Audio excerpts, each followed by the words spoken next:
நண்பர்களே வணக்கம். நம்ம அந்த வீடியோ பதிவில் என்ன பார்க்க போகிறோம் அப்படின்னம்னா, தாமரையின் பெருமைகள் பற்றி தான் பார்க்க போகிறோம்.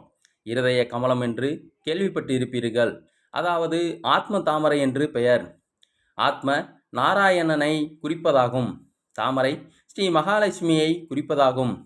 எவர் ஒருவர் அடிக்கடி தாமரை உருவத்தை பார்க்கிறார்களோ, தாமரை மலரை கொண்டு அர்ச்சனை யார் செய்கிறார்களோ, ஸ்ரீ மகாவிஷ்ணுவின் திருப்பாதத்தில் தாமரை மலரை இரு கைகளினால் மரியாதையாக யார் வைக்கிறார்களோ, நீர்நிலையில் தாமரையை யார் உற்பத்தி செய்கிறார்களோ, யார் பாதத்தை கண்டாலும் தாமரையை பார்ப்பது போலவே எண்ணி யார் பார்க்கிறார்களோ, தன் மனதிலே தாமரை நன்கு மலர்ந்துள்ளதாகவும் அதன் மையத்தில் இறைவன் இருப்பதாகவும் எண்ணி யார் வணங்குகிறார்களோ, தாமரை போல மலர்ந்த முகத்துடன் யார் இருக்க முயற்சி செய்கிறார்களோ, தாமரை மலரில் அன்னை மகாலட்சுமி பச்சை ஆடையில் அமர்ந்துள்ளதாக அகக்கண்ணில் யார் காண்கிறார்களோ, தாமரை மலர் நிறைந்த குலத்தை கனவில் யார் பார்க்கும் பாக்கியம் கிட்டுகிறதோ, அஷ்டலட்சுமி யாகத்தீயில் தாமரை மலரை பசுநெய்யில் தேய்த்து அன்னை மகாலட்சுமிக்கு யார் சமர்ப்பணம் செய்து அக்கினியில் இடுகிறார்களோ, மற்றவர்கள் முகங்களை மலர்ந்த தாமரையை கண்டால் வரும் மெல்லிய புன்முறுவலோடு யார் காண்கிறார்களோ,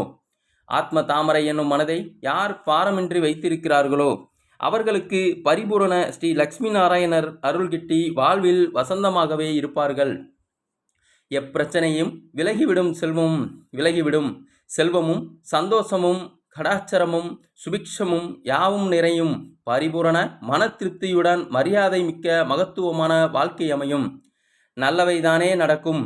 வரும் துன்பம் எதுவாயினும் நம் அறிவுக்கு எட்டும் முன்னே அது விலகிவிடும். தெய்வ கடாட்சத்துடன் குடும்பம் அமையும். மேற்கண்டதின் பலன் இரட்டிப்பாக கிடைக்க சூரிய உதயத்திற்கு முன்பே எழுந்து யார் பூஜிக்கிறார்களோ அவர்களுக்கு அபரிவிதமான பலன் கிடைக்கும். நண்பர்கள், இதை தெரிந்து வாழ்வில் வளம் பெற வேண்டுகிறேன். நன்றி, வணக்கம், வாழ்க வளமுடன்.